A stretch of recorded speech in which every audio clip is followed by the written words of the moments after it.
السلام علیکم ناظرین، کیا آپ نے کبھی دنیا کا سب سے طویل افطار دسترخوان دیکھا ہے؟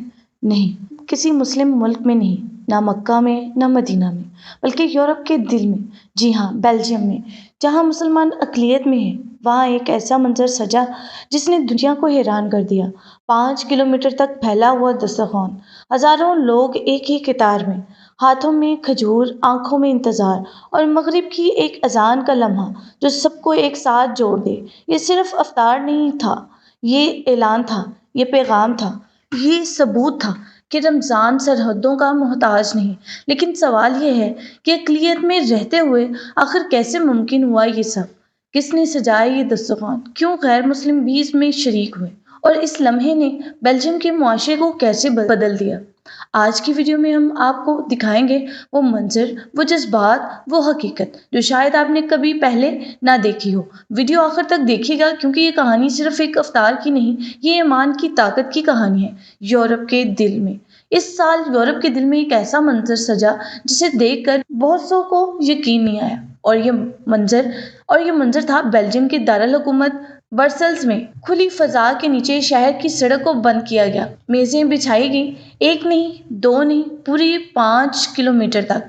یہ انتظام کسی حکومت نے نہیں کیا تھا، یہ اہتمام مقامی مسلم کمیونٹی نے کیا۔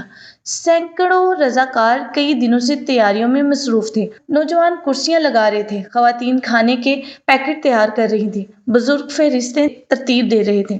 مقصد کیا تھا؟ صرف روزہ کھولنا نہیں، مقصد تھا دروازے کھولنا۔ اس افطار میں صرف مسلمان نہیں تھے، پڑوسی عیسائی خاندان بھی آئے، طلباء بھی شریک ہوئے، صحافی بھی موجود تھے، حتیٰ کہ کچھ مقامی حکومتی نمائندے بھی قطار میں بیٹھے نظر آئے۔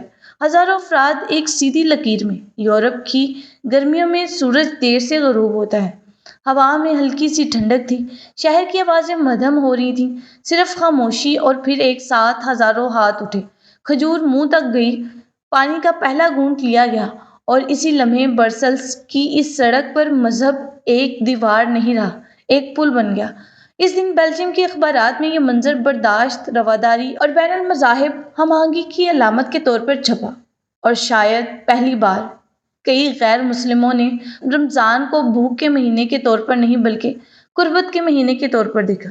یورپ کے مغربی کنارے پر واقع بیلجیم نے 1830 میں آزادی حاصل کی، جب اس نے نیدرلینڈز کی بادشاہت سے علیحدگی اختیار کی۔ رقبے میں چھوٹے ہونے کے باوجود اس کی سیاسی اہمیت غیر معمولی ہے۔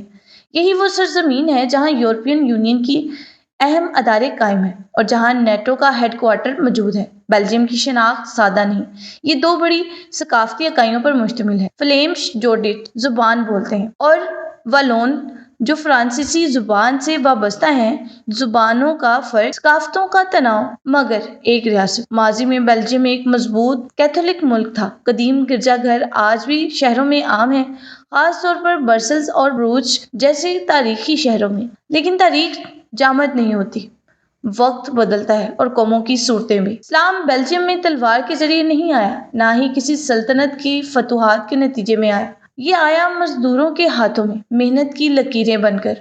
1960 کی دہائی میں جب صنعتی ترقی نے بیلجیم کو تیزی سے آگے بڑھایا تو اسے افرادی قوت کی ضرورت پڑی۔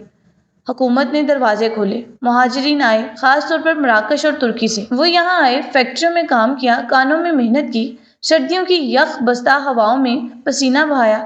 پھر وقت گزرا، انہوں نے اپنے خاندانوں کو بلایا، چھوٹے گھروں میں اجتماع ہونے لگے، ڈائننگ رومز مسجد بن گئے، قالینوں پر سجدے ہونے لگے، اور یوں بیلجیم کی سرزمین پر اسلام نے پہلی بار جڑ پکڑی۔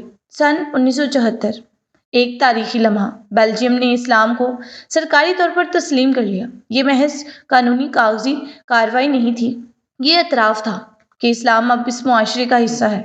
اس فیصلے نے مسلمانوں کو حق دیا کہ وہ اپنے مذہب کی تعلیم سرکاری اسکولوں میں حاصل کر سکیں، مساجد کو سرکاری معاونت ملنے لگی، مذہبی نمائندہ ادارے قائم ہوئے۔ یہ آسان سفر نہیں تھا، مسلمانوں کو اپنی نمائندگی کا نظام منظم کرنا پڑا۔ ریاست کو ایک قابل اعتماد مکالماتی ساتھی درکار تھا، مگر بالآخر اسلام بیلجیم کے آئینی ڈھانچے میں ایک جائز مذہب کے طور پر شامل ہو گیا۔ آج بیلجیم کے مختلف شہروں میں سینکڑوں مساجد قائم ہیں۔ ان میں سے ایک نمایاں علامت ہے گریٹ ماسک آف برسلز، یہاں قرآن کی تلاوت ہوتی ہے، یہاں بچوں کو عربی حروف سکھائے جاتے ہیں، یہاں نوجوان سوال کرتے ہیں اور جواب تلاش کرتے ہیں۔ نئی نسل کے مسلمان بیلجیم میں پیدا ہوئے، وہ فرانسیسی اور ڈچ روانی سے بولتے ہیں، یورپی یونیورسٹیوں میں تعلیم حاصل کرتے ہیں، مگر رمضان آتے ہی ان کے دلوں میں مکہ اور مدینہ کی محبت جاگ اٹھتی ہے۔ ذرا تصور کریں، یورپ کی گرمیوں کا موسم، سورج صبح 5 بجے طلوع ہوتا ہے اور رات 10 بجے کے بعد غروب، یعنی 16 سے 18 گھنٹے کا روزہ۔ دفاتر کھلے ہیں، اسکول جاری ہیں، ساتھی کھا رہے ہیں، پی رہے ہیں، اور ایک مسلمان خاموشی سے صبر کا پہرا دے رہا ہے۔ یہاں کوئی لاؤڈ سپیکر پر اذان نہیں دیتا، کوئی بازار افطار کے شور سے نہیں گونجتا، مگر گھروں کے اندر ایک اور دنیا آباد ہے۔ مغرب سے کچھ پہلے کھجوریں رکھی جاتی ہیں، سوپ کی خوشبو اٹھتی ہے، مسلمان گھڑی دیکھتے ہیں اور اذان کی آواز موبائل ایپ سنائی دیتی ہے۔ یہاں رمضان اقلیت میں کم ہے مگر ایمان میں کم نہیں۔ بیلجیم جو خود کو جمہوریت، آزادی اور انسانی حقوق کا علم بردار کہتا ہے، لیکن سوال یہ ہے کہ کیا وہاں اسلاموفوبیا موجود ہے؟ اسلاموفوبیا کیا ہے؟ اسلاموفوبیا صرف نفرت نہیں، یہ خوف ہے، غلط فہمی ہے، شکوک و شبہات ہے۔ یہ وہ رویہ ہے جہاں ایک پورے مذہب کو چند افراد کے اعمال سے جوڑ دیا جاتا ہے۔ در حقیقت برسلز صرف بیلجیم کا دارالحکومت نہیں، یہ یورپین یونین کا سیاسی مرکز بھی ہے۔ یہاں مختلف زبانیں، مختلف ثقافتیں، مختلف مذاہب ساتھ رہتے ہیں۔ مسلمان اس ملک کی آبادی کا تقریباً 6 سے 7% حصہ ہے۔ مارچ 2016 برسلز بمباریوں نے ملک کو ہلا کر رکھ دیا، دھماکے ہوئے، جانیں گئیں، خوف پھیل گیا، اور اسی لمحے مسلمانوں کی طرف انگلیاں بھی اٹھنے لگیں۔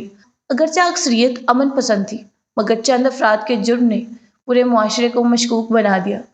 اسلاموفوبیا ہمیشہ سڑکوں پر نعرے نہیں ہوتا، کبھی یہ نوکری نہ ملنے کی صورت میں ہوتا ہے، کبھی حجاب پر پابندی کی بحث میں۔ بیلجیم کے بعض علاقوں میں سرکاری ملازمتوں میں مذہبی علامات پر پابندی کی پالیسی اپنائی گئی، چہرہ ڈھانپنے پر پابندی بھی نافذ کی گئی۔ کچھ سیاسی جماعتیں جیسے ولامس بیلانگ سخت امیگریشن مخالف موقف رکھتی ہیں۔ ان کے بیانات اکثر اسلام اور امیگریشن کو ایک ہی مسئلے کے طور پر پیش کرتے ہیں۔ اگرچہ پورا ملک ایسا نہیں سوچتا، لیکن یہ آوازیں بحث کو متاثر ضرور کرتی۔ آج بیلجیم کے مسلمان نوجوان ڈاکٹر ہیں، وکیل ہیں، پروفیسر ہیں، سیاست میں حصہ لے رہے ہیں۔ وہ 2 شناختوں کے ساتھ جیتے ہیں، مسلمان بھی اور بیلجین بھی۔ وہ یہ ثابت کرنا چاہتے ہیں کہ اسلام مسئلہ نہیں، حل ہے۔ وہ رفاہی کاموں میں بڑھ چڑھ کر حصہ لیتے ہیں، مذاہب کے درمیان مکالمے کو فروغ دیتے ہیں۔ تعلیم ان کا ہتھیار ہے، اخلاق ان کی ڈھال۔ بیلجیم کی یہ داستان ہمیں یاد دلاتی ہے کہ اسلام جغرافیے کا محتاج نہیں، وہ دلوں میں بستا ہے، اور جہاں دل زندہ ہوں وہاں روشنی خود راستہ بنا لیتی ہے۔ رمضان ہمیں صرف بھوکا رہنا نہیں سکھاتا، وہ ہمیں جوڑنا سکھاتا ہے، دوسروں کے درد کو محسوس کرنا سکھاتا ہے، اور اپنی شناخت پر فخر کرنا سکھاتا ہے۔ آج اگر ہم اکثریت میں ہیں تو ہمیں اقلیت میں رہنے والوں کے لیے دعا کرنی چاہیے۔ اے اللہ، بیلجیم اور دنیا بھر میں بسنے والے ہمارے بھائیوں اور بہنوں کی حفاظت فرما، ان کے ایمان کو مضبوط فرما، انہیں اپنے دین کا خوبصورت نمائندہ بنا دے، اور ہمیں بھی توفیق دے کہ ہم صرف تاریخ پر فخر نہ کریں بلکہ نئی تاریخ رقم کریں۔ اگر آپ جاننا چاہتے ہیں کہ دیگر ممالک جیسے چین، امریکہ، یورپ یا دنیا کے کسی بھی کونے میں مسلمان رمضان کی تیاری کیسے کرتے ہیں تو کمنٹ سیکشن میں اس ملک کا نام اور یس ضرور لکھیں۔ جتنے زیادہ کمنٹ آئیں گے اگلی اوکے ویڈیو، اگر یہ داستان آپ کے دل کو چھو گئی ہو تو اسے دوسروں تک ضرور پہنچائیں۔ شاید یہ کسی کے ایمان کو تقویت دے دے، شاید یہ کسی کے دل میں امت کی محبت جگا دے۔ تو ملتے ہیں آپ سے اگلی ویڈیو میں کسی اور ملک، کسی اور اسلامی بستی میں۔ تب تک کے لیے اللہ حافظ۔